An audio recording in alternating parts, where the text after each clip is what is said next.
തൃശ്ശൂരിൻ്റെ oxygen jar എന്നറിയപ്പെടുന്ന വിലങ്ങാൻ കുന്നിലേക്കാണ് നമ്മുടെ ഈ യാത്ര. തൃശ്ശൂർ കുന്നംകുളം റോഡിനോട് ചേർന്ന് അടാട്ട് പഞ്ചായത്തിലാണ് ഈ കുന്ന് സ്ഥിതി ചെയ്യുന്നത്. സമുദ്രനിരപ്പിൽ നിന്നും ഏകദേശം 262 അടി ഉയരത്തിലാണ് ഇത് നിലകൊള്ളുന്നത്. നമ്മളിപ്പോൾ വിലങ്ങാൻ കുന്നിൻ്റെ മുകളിലെത്തി. അകത്തേക്ക് പോകണമെങ്കിൽ ടിക്കറ്റ് എടുക്കണം. ടിക്കറ്റ് കൗണ്ടറിൽ നിന്നും ടിക്കറ്റൊക്കെ എടുത്ത് ഞങ്ങൾ ഉള്ളിലേക്ക് പ്രവേശിച്ചു. മുതിർന്നവർക്ക് 20 രൂപയും കുട്ടികൾക്ക് 5 രൂപയുമാണ് പ്രവേശന ഫീസ്. നമ്മുടെ വാഹനങ്ങളും അകത്ത് പാർക്ക് ചെയ്യാൻ ഇവിടെ സൗകര്യം ഏർപ്പെടുത്തിയിട്ടുണ്ട്. നഗരത്തിൻ്റെ തിരക്കുകളിൽ നിന്നും മാറി പ്രകൃതി ഭംഗി ആസ്വദിക്കാൻ ആഗ്രഹിക്കുന്നവർക്ക് പറ്റിയ ഒരിടമാണ് വിലങ്ങാൻ കുന്ന്.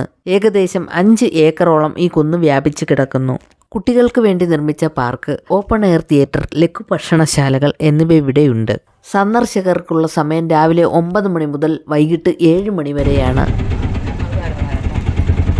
എൻ്റെ ഫ്രണ്ട് പ്രസീതയുടെ വീടിന് തൊട്ടടുത്താണ് ഈ വിലങ്ങാൻ കുന്നുള്ളത്. അപ്പോൾ ഞാനും പ്രസീതയും കൂടി ഒരു ഓട്ടോയിൽ കയറി ഈ വിലങ്ങാൻ കുന്ന് കാണാനായിട്ട് വന്നതാണ് കേട്ടോ. അവരുടെ വീട്ടിൽ നിന്ന് നടന്നു വരാനുള്ള ദൂരമേ ഉള്ളൂ ഇവിടേക്ക്. കയറ്റം കയറി തളരണ്ട എന്ന് കരുതിയാണ് നമ്മൾ ഓട്ടോയിൽ വന്നത്. ഈ കുന്നിൻ മുകളിൽ നിന്ന് നോക്കിയാൽ കിലോമീറ്ററുകളോളം പരന്നു കിടക്കുന്ന ആടാട്ട് പാടശേഖരവും തൃശ്ശൂർ നഗരത്തിൻ്റെ മനോഹരമായ കാഴ്ചകളും നമുക്ക് കാണാം. തൃശ്ശൂരിലെ പുഴയ്ക്കൽ എന്ന സ്ഥലത്തിനടുത്താണ് ശോഭ സിറ്റി. അപ്പോൾ ആ കാണുന്നതാണ് ശോഭ സിറ്റി മാൾ. വെള്ളം കേറി കിടക്കും, പിന്നെ കൃഷിയുണ്ട്.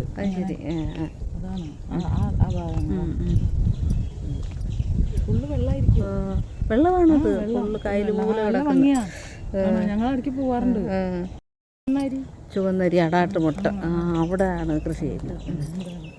തൃശ്ശൂർ ജില്ലയിലെ പുഴയ്ക്കൽ പാടശേഖരങ്ങളിൽ ഉൽപ്പാദിപ്പിക്കുന്ന പ്രശസ്തമായ ഒരുതരം കുത്തരിയാണ് അടാട്ടുമട്ട.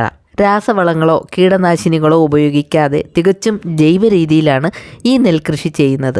അടാട്ട് ഗ്രാമപഞ്ചായത്ത് നടപ്പാക്കിയ സംയോജിത കൃഷി രീതിയിലൂടെയാണ് ഈ അരി പ്രശസ്തമായത്. ഇതിനെ അടാട്ട് മാതൃക എന്ന് കാർഷിക മേഖലയിൽ അറിയപ്പെടുന്നു. കുന്നിൻ്റെ ഒരു ഭാഗം അശോക മരങ്ങൾ വച്ച് പിടിപ്പിച്ചിട്ടുണ്ട്. കൂടാതെ ഔഷധ സസ്യങ്ങളും മറ്റു മരങ്ങളും നിറഞ്ഞ ഒരു ചെറിയ വനം തന്നെ ഇവിടെ കാണാൻ കഴിയും. തൃശ്ശൂർ ആകാശവാണിയുടെ ട്രാൻസ്മിറ്റർ സെൻറ്റർ ഇവിടെയാണ് പ്രവർത്തിക്കുന്നത്. നമ്മുടെ അമ്മമ്മ, മുത്തശ്ശി ഇവരൊക്കെ മരിക്കില്ലേ, അങ്ങനെ അച്ഛനമ്മ, അപ്പൊ നമുക്ക് അവരുടെയൊക്കെ ഓർമ്മയ്ക്ക് മരങ്ങൾ വെക്കാം. കുറേ മരങ്ങൾ അങ്ങനെ വെച്ചിട്ടുള്ള ശരി, അങ്ങനത്തെ ഓർമ്മ മരങ്ങൾ.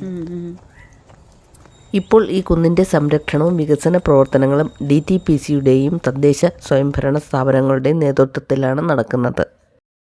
അതിന് നല്ല ഗാർഡൻ ആക്കി മാറ്റിയാൽ മതി ശരിക്കും. അപ്പൊ തന്നെ നല്ല കുറച്ച് ആൾക്കാരും വരും.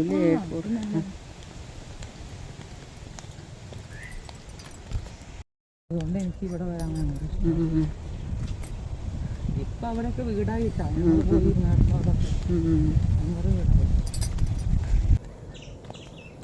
ഈ പഞ്ചായത്തിൽ തന്നെ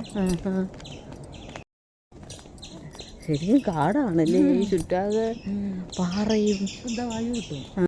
വൈകുന്നേരങ്ങളിലൊക്കെ കുടുംബത്തോടൊപ്പം സമയം ചെലവഴിക്കാൻ ഏറ്റവും അനുയോജ്യമായ ഒരിടം തന്നെയാണിത്.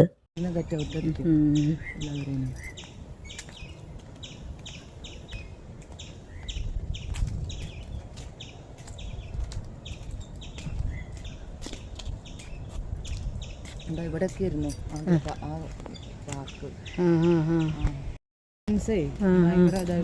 അവരൊക്കെ പൊളിച്ചുകൊണ്ടുപോയി.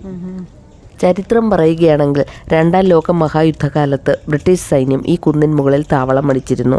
ശത്രുക്കളുടെ വിമാനങ്ങളും മറ്റും നിരീക്ഷിക്കാനുള്ള ഒരു ലുക്കൗട്ട് പോസ്റ്റായിട്ട് അവർ ഈ കുന്ന് ഉപയോഗിച്ചിരുന്നു. ഈ വീഡിയോ നിങ്ങൾക്ക് ഇഷ്ടമായെങ്കിൽ ലൈക്ക് തരാനും സപ്പോർട്ട് ചെയ്യാനും മറക്കരുത്. അതുപോലെ ഈ വീഡിയോ നിങ്ങളുടെ ഫാമിലിക്ക്, ഫ്രണ്ട്സിനും കൂടി ഒന്ന് ഷെയർ ചെയ്ത് കൊടുക്കുക.